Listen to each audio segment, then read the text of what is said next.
ಕೆಪಿಎಸ್ಸಿಗೆ ಸರ್ಕಾರದ big operation, ಲಂಚ ಅವತಾರಕ್ಕೆ ಬೀಳುತ್ತಾ break. ವೀಕ್ಷಕರೇ, ಕಳೆದ ಒಂದು ವಾರದಿಂದ ರಾಜ್ಯದಲ್ಲಿ ಕೆಪಿಎಸ್ಸಿ ಹಗರಣ ಭಾರೀ ಸದ್ದು ಮಾಡ್ತಾ ಇದೆ. ಕರ್ನಾಟಕ ಲೋಕಸೇವಾ ಆಯೋಗ ಅಂದರೆ ಲಕ್ಷಾಂತರ ಬಡ ಮತ್ತು ಮಧ್ಯಮ ವರ್ಗದ ಉದ್ಯೋಗ ಆಕಾಂಕ್ಷಿಗಳಿಗೆ ಅದೊಂದು ಭರವಸೆ ಬೆಟ್ಟ. ಕಷ್ಟಪಟ್ಟು ಹಗಲು ರಾತ್ರಿ ಓದಿ ಸರ್ಕಾರಿ ಅಧಿಕಾರಿಯಾಗಬೇಕೆಂಬ ಲಕ್ಷಾಂತರ ಯುವಕರ ಭವಿಷ್ಯವನ್ನು ನಿರ್ಧರಿಸಿರುವ ಈ ಸಂಸ್ಥೆ ಇವತ್ತು ಭ್ರಷ್ಟಾಚಾರ ಮತ್ತು ಪೇಪರ್ ಲೀಕ್ ಮಾಫಿಯಾಗಳ ಕಪಿಮುಷ್ಟಿಗೆ ಸಿಲುಕಿಕೊಂಡಿದೆ. ಕಾಸಿದ್ದವನಿಗೆ ಮಾತ್ರ ಹುದ್ದೆ ಎನ್ನುವಷ್ಟರ ಮಟ್ಟಿಗೆ ಕೆಪಿಎಸ್ಸಿ ರದ್ದಾಗಿ ಹೋಗಿತ್ತು. ಸತತ ಹಗರಣಗಳಿಂದ ನಲುಗಿ ಹೋಗಿದ್ದ ಕೆಪಿಎಸ್ಸಿಯ ಅಕ್ರಮಗಳ ಜಾಲವನ್ನ ತೆಗೆದುಹಾಕಲು ಆಡಳಿತ ಯಂತ್ರವನ್ನ ಮರಳಿ ತರಲು ರಾಜ್ಯ ಸರ್ಕಾರ ಅಂತಿಮವಾಗಿ ಧುಮುಕಿದೆ. ಹೌದು, ಕರ್ನಾಟಕ ಸರ್ಕಾರವು ಕೆಪಿಎಸ್ಸಿಗೆ ಅತ್ಯಂತ ಭರ್ಜರಿ ಬಿಗ್ ಆಪರೇಷನ್ ನಡೆಸಿದೆ. ದಕ್ಷ ಹಾಗೂ ಖಡಕ್ ಐಎಎಸ್ ಅಧಿಕಾರಿಗಳನ್ನ ಕೆಪಿಎಸ್ಸಿಗೆ ಇಳಿಸುವ ಮೂಲಕ ಲಂಚಕೋರರ ಮತ್ತು ಮಧ್ಯವರ್ತಿಗಳ ನೆಟ್ವರ್ಕ್ ಧ್ವಂಸ ಮಾಡಲು ಸಜ್ಜಾಗಿದೆ. ಹಾಗಾದ್ರೆ ಕೆಪಿಎಸ್ಸಿಯಲ್ಲಿರುವ ಟೀಮ್ ಹೇಗಿದೆ? ಸಂಪೂರ್ಣ ಹಗರಣ ಬಯಲಿಗೆ ಬರುತ್ತಾ? ಕೆಪಿಎಸ್ಸಿಗೆ ನಡೆದಿರುವ ಆ ಬಿಗ್ ಆಪರೇಷನ್ ಏನು?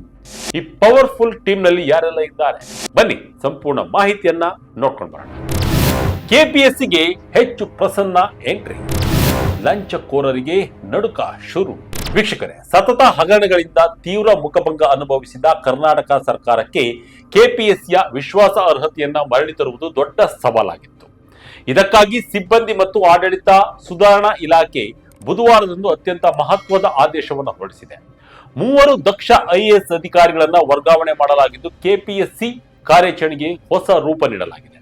ಇದರಲ್ಲಿ ಅತ್ಯಂತ ಪ್ರಮುಖ ನಿರ್ಧಾರವೆಂದರೆ ಕರ್ನಾಟಕ ಪರೀಕ್ಷಾ ಪ್ರಾಧಿಕಾರ ಅಂದ್ರೆ ಕೆಇಎ ಕಾರ್ಯನಿರ್ವಾಹಕ ನಿರ್ದೇಶಕರಾಗಿರುವ ಎಚ್ ಪ್ರಸನ್ನ ರವರಿಗೆ ತಕ್ಷಣದಿಂದ ಜಾರಿಗೆ ಬರುವಂತೆ ಕೆಪಿಎಸ್ಸಿಯ ಪರೀಕ್ಷಾ ನಿಯಂತ್ರಕ ಹೆಚ್ಚುವರಿ ಹೊಣೆಗಾರಿಕೆಯನ್ನು ನೀಡಲಾಗಿದೆ.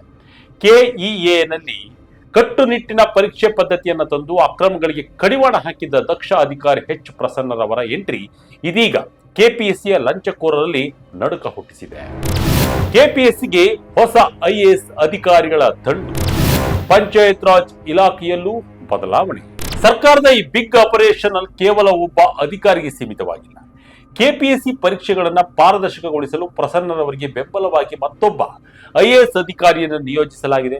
ಯಾದಗಿರಿ ಜಿಲ್ಲಾ ಪಂಚಾಯತ್ನ ಮುಖ್ಯ ಕಾರ್ಯನಿರ್ವಾಹಕ ಅಧಿಕಾರಿಯಾಗಿದ್ದ ಸಿಇಒ ಲವಿಶ್ ಓಡಿಯಾ ಅವರನ್ನ ತಕ್ಷಣದಿಂದ ಜಾರಿಗೆ ಬರುವಂತೆ ಕೆಪಿಎಸ್ಸಿಯ ಜಂಟಿ ಪರೀಕ್ಷಾ ನಿಯಂತ್ರಕರಾಗಿ ವರ್ಗಾಯಿಸಲಾಗಿದೆ. ಅಷ್ಟೇ ಅಲ್ಲದೆ ಪಂಚಾಯತ್ ರಾಜ್ ಆಯುಕ್ತರಾಗಿ ಡಾಕ್ಟರ್ ಅರುಂಧತಿ ಚಂದ್ರಶೇಖರ್ ಅವರಿಗೆ ಗ್ರಾಮೀಣ ಅಭಿವೃದ್ಧಿ ಮತ್ತು ಪಂಚಾಯತ್ ರಾಜ್ ಇಲಾಖೆಯ ಈ ಆಡಳಿತ ನಿರ್ದೇಶಕರ ಹೆಚ್ಚುವರಿ ಜವಾಬ್ದಾರಿಯನ್ನು ವಹಿಸಲಾಗಿದೆ. ಈ ವರ್ಗಾವಣೆಗಳು ಕೇವಲ ಸಾಂಪ್ರದಾಯಿಕ ನಿರ್ಧಾರಗಳಲ್ಲ, ಬದಲಾಗಿ ಭ್ರಷ್ಟಾಚಾರದ ವಿರುದ್ಧ ಸರ್ಕಾರ ಹೂಡಿರುವ ಪ್ರತ್ಯಕ್ಷ ಸಮರ. 70 ರಿಂದ 80 ಲಕ್ಷಕ್ಕೆ ಹುದ್ದೆ ಮಾರಾಟ, ಪಶು ವೈದ್ಯಾಧಿಕಾರಿ ಆಯ್ಕೆಯಲ್ಲಿ ಲಂಚಾವತಾರ. ಅಷ್ಟಕ್ಕೂ ಸರ್ಕಾರ ಈ ಮಟ್ಟಕ್ಕೆ ಕಠಿಣ ನಿರ್ಧಾರ ತೆಗೆದುಕೊಳ್ಳಲು ಕಾರಣವೇನು ಗೊತ್ತಾ? ಇತ್ತೀಚೆಗೆ ನಡೆದ ಪಶು ವೈದ್ಯಾಧಿಕಾರಿಗಳ ನೇಮಕಾತಿ ಹಗರಣ. ಕೆಪಿಎಸ್ಸಿ ಪ್ರಕಟಿಸಿದ 400 ಪಶು ವೈದ್ಯಾಧಿಕಾರಿಗಳ ತಾತ್ಕಾಲಿಕ ಆಯ್ಕೆ ಪಟ್ಟಿಯಲ್ಲಿ ಭಾರೀ ಭ್ರಷ್ಟಾಚಾರ ನಡೆಯುವುದು ಬಯಲಿಗೆ ಬಂದಿತ್ತು. ಪ್ರತಿ ಹುದ್ದೆಗೆ ಬರೋಬ್ಬರಿ 70 ಲಕ್ಷದಿಂದ 80 ಲಕ್ಷ ರೂಪಾಯಿ ಲಂಚ ಕೇಳಲಾಗಿದೆ ಎಂದು ಅಭ್ಯರ್ಥಿಗಳು ಹಾಗೂ ವಿದ್ಯಾರ್ಥಿ ಸಂಘಟನೆಗಳು ಆಡಿಯೋ ಸಾಕ್ಷ್ಯಗಳ ಸಮೇತ ಬೀದಿ ಹಿಡಿದು ಹೋರಾಟವನ್ನು ಮಾಡಿದ್ದು. ಈ ಅಕ್ರಮದ ಕಿಚ್ಚು ಎಷ್ಟರ ಮಟ್ಟಿಗೆ ಹರಡಿತೆಂದರೆ ವಿಧಾನಸೌಧ ಪೊಲೀಸ್ ಠಾಣೆಯಲ್ಲಿ ಪ್ರತ್ಯೇಕ ಎಫ್ಐಆರ್ಗಳು ಕೂಡ ದಾಖಲಾಗಿದ್ದವು. ಕೆಪಿಎಸ್ಸಿಯ ಅಮಾನತುಗೊಂಡ ಮಾಜಿ ಅಧ್ಯಕ್ಷ ಶಿವಶಂಕರಪ್ಪ, ಎಸ್ ಸಾಹುಕಾರ್, ಇಲಾಖೆಯ ಅಧಿಕಾರಿಗಳು, ಮಧ್ಯವರ್ತಿಗಳು ಹಾಗೂ 29 ಅಭ್ಯರ್ಥಿಗಳ ವಿರುದ್ಧ ಗುರುತರ ಪ್ರಕರಣಗಳು ದಾಖಲಾದವು. ಈಗಾಗಲೇ ಸಿಕಂದರ್ ಚೌಧರಿ ಮತ್ತು ಆರಿಫ್ ಮೊಹಮ್ಮದ್ ಮುಲ್ಲಾ ಎಂಬ 2 ಮಧ್ಯವರ್ತಿಗಳನ್ನ ಬಂಧಿಸಿ ಕಂಬಿ ಎಣಿಸಲಾಗ್ತಾ ಇದೆ. ಪಶು ವೈದ್ಯಾಧಿಕಾರಿ ಆಯ್ಕೆ ಪಟ್ಟಿಗೆ ತಡೆ, ಸಿಐಡಿ ತನಿಖೆ ಮಧ್ಯೆಯೇ ಸಿಬಿಐಗೆ ನೀಡಲು ಮನವಿ. ಪ್ರಕರಣದ ಗಂಭೀರತೆ ಅರಿತ ರಾಜ್ಯ ಸರ್ಕಾರ ತನಿಖೆಯನ್ನ ತಕ್ಷಣವೇ ಸಿಐಡಿಗೆ ವಹಿಸಿತು. ತನಿಖೆ ಕಾವೇರುತ್ತಿದ್ದಂತೆ ಕೆಪಿಎಸ್ಸಿ ಪಶು ವೈದ್ಯಾಧಿಕಾರಿಗಳು ತಾತ್ಕಾಲಿಕ ಆಯ್ಕೆ ಪಟ್ಟಿಗೆ ತಡೆ ನೀಡಿದೆ. ಆದರೆ ಉದ್ಯೋಗ ಆಕಾಂಕ್ಷಿಗಳಿಗೆ ಕೆಪಿಎಸ್ಸಿ ತನಿಖಾ ವ್ಯವಸ್ಥೆಯ ಮೇಲೆಯೇ ನಂಬಿಕೆ ಪೂರ್ತಿಯಾಗಿ ಹೊರಟು ಹೋಗಿತ್ತು. ಹೀಗಾಗಿ ಹೈಕೋರ್ಟ್ನಲ್ಲಿ ಸಿಬಿಐ ತನಿಖೆಗೆ ಒತ್ತಾಯಿಸಿ ಅರ್ಜಿಗಳನ್ನ ಸಲ್ಲಿಕೆ ಮಾಡಲಾಗಿತ್ತು. ಪ್ರಕರಣದ ವಿಚಾರಣೆ ನಡೆಸುತ್ತಿರುವ ಕರ್ನಾಟಕ ಹೈಕೋರ್ಟ್ ನಮ್ಮ ಅನುಮತಿ ಇಲ್ಲದೆ ಸಿಐಡಿ ಅಥವಾ ಪೊಲೀಸರು ಯಾವುದೇ ಅಂತಿಮ ಚಾರ್ಜ್ ಶೀಟ್ ಸಲ್ಲಿಸುವಂತಿಲ್ಲ ಎಂದು ಸ್ಪಷ್ಟ ನಿರ್ದೇಶನವನ್ನು ನೀಡಿದೆ. ಈ ಮೂಲಕ ಹೈಕೋರ್ಟ್ ಕೂಡ ಈ ನೇಮಕಾತಿ ಅಕ್ರಮವನ್ನ ಅತ್ಯಂತ ಗಂಭೀರವಾಗಿ ಪರಿಗಣಿಸಿದೆ. ಅಧ್ಯಕ್ಷರ ಮಗಳಿಗೆ ಗ್ರೂಪ್ ಸಿ ಹುದ್ದೆ ಅಕ್ರಮ, ಹೈಕೋರ್ಟ್ನಿಂದ ಕಠಿಣ ತರಾಟೆ. ಕೆಪಿಎಸ್ಸಿಯ ದೌರ್ಭಾಗ್ಯ ಎಂದರೆ ಸಾಂವಿಧಾನಿಕ ಹುದ್ದೆಯಲ್ಲಿದ್ದ ಅಧ್ಯಕ್ಷರ ಕುಟುಂಬವೇ ಇಂತಹ ಆರೋಪಗಳಲ್ಲಿ ಸಿಲುಕಿಕೊಂಡಿತ್ತು. ಕೆಪಿಎಸ್ಸಿಯ ಮಾಜಿ ಅಧ್ಯಕ್ಷ ಶಿವಶಂಕರಪ್ಪ ಸಾಹುಕಾರ್ ಅವರ ಮಗಳು ಸುಮಾ ಸಾಹುಕಾರ್ ಅವರು ಕೈಗಾರಿಕಾ ವಿಸ್ತರಣಾಧಿಕಾರಿ ಹುದ್ದೆಗೆ ಅರ್ಜಿ ಸಲ್ಲಿಸುವಾಗ 3B ಮೀಸಲಾತಿ ಪಡೆಯಲು ತಪ್ಪು ಆದಾಯ ಪ್ರಮಾಣ ಪತ್ರ ಸಲ್ಲಿಸಿದ್ದಾರೆ ಎಂಬ ಗಂಭೀರ ಆರೋಪ ಬಂದಿದೆ. ಈ ವಿಚಾರ ನ್ಯಾಯಾಲಯದ ಮೆಟ್ಟಿಲೇರಿದಾಗ ಹೈಕೋರ್ಟ್ ಅತ್ಯಂತ ತೀವ್ರವಾಗಿ ತರಾಟೆಗೆ ತೆಗೆದುಕೊಂಡಿತು. ಇದು ನಿಜಕ್ಕೂ ಅರ್ಹ ಮತ್ತು ಬಡ ಅಭ್ಯರ್ಥಿಯ ಅವಕಾಶವನ್ನ ಕಸಿದುಕೊಳ್ಳುವ ಕೃತ್ಯ ಎಂದು ನ್ಯಾಯಪೀಠ ಖಾರವಾಗಿ ವ್ಯಾಖ್ಯಾನಿಸಿತು. ಸಾಂವಿಧಾನಿಕ ಸಂಸ್ಥೆಯೊಂದರ ಮುಖ್ಯಸ್ಥರ ಮೇಲೆಯೇ ಇಂತಹ ಆರೋಪ ಬಂದಾಗ ಸಂಸ್ಥೆಯ ಗೌರವ ಹರಾಜಾಗುವುದು ಖಚಿತವಾಗಿತ್ತು. ಸಂಪೂರ್ಣ ಆಯ್ಕೆ ಪಟ್ಟಿಯನ್ನೇ ರದ್ದುಗೊಳಿಸಿದ್ದ ಸರ್ಕಾರ. ಕೆಪಿಎಸ್ಸಿಗೆ ಹಗರಣಗಳು ಹೊಸದೇನಲ್ಲ. ನಾವು ಇತಿಹಾಸವನ್ನ ತಿರುಗಿ ನೋಡಿದ್ರೆ 2011ರ ಗೆಜೆಟೆಡ್ ಪ್ರೊಬೇಷನರ್ ನೇಮಕಾತಿಯ ಕರಾಳ ಅಧ್ಯಾಯ ಕಣ್ಣ ಮುಂದೆ ಬರುತ್ತೆ. 2011ರ 362 ಕೆಎಸ್ ಹುದ್ದೆಗಳ ನೇಮಕಾತಿಯಲ್ಲಿ ಪರೀಕ್ಷಾ ಮೌಲ್ಯಮಾಪನ, ಇಂಟರ್ವ್ಯೂಗಳ ಅಂಕಗಳ ದುರ್ಬಳಕೆ ಮತ್ತು ಕೋಟಿ ಲಂಚದ ಆರೋಪಗಳು ಕೇಳಿ ಬಂದಿದ್ದವು. ಅಂದು ಸೃಷ್ಟಿಯಾದ ಆಕ್ರೋಶಕ್ಕೆ ಮಣಿದು 2014ರಲ್ಲಿ ಸರ್ಕಾರವು ಸಂಪೂರ್ಣ ಆಯ್ಕೆ ಪಟ್ಟಿಯನ್ನೇ ರದ್ದುಗೊಳಿಸಿ ಐತಿಹಾಸಿಕ ಆದೇಶವನ್ನು ಹೊರಡಿಸಿತ್ತು. ತದನಂತರ ಈ ಪ್ರಕರಣ ಕೆಐಟಿ, ಹೈಕೋರ್ಟ್ ಮತ್ತು ಸುಪ್ರೀಂ ಕೋರ್ಟ್ಗಳಲ್ಲಿ ವರ್ಷಗಳ ಕಾಲ ಕಾನೂನು ಹೋರಾಟವಾಗಿ ನಡೆದು ಕೊನೆಗೆ ಸುದೀರ್ಘ ವರ್ಷಗಳ ನಂತರ ಮರು ಮೌಲ್ಯಮಾಪನದೊಂದಿಗೆ ಪೂರ್ಣಗೊಂಡಿತ್ತು. ಎಷ್ಟೋ ಅರ್ಹ ಅಭ್ಯರ್ಥಿಗಳ ಜೀವನದ ಅಮೂಲ್ಯ ವರ್ಷಗಳು ಈ ಹಗರಣಕ್ಕೆ ಬಲಿಯಾಗಿತ್ತು.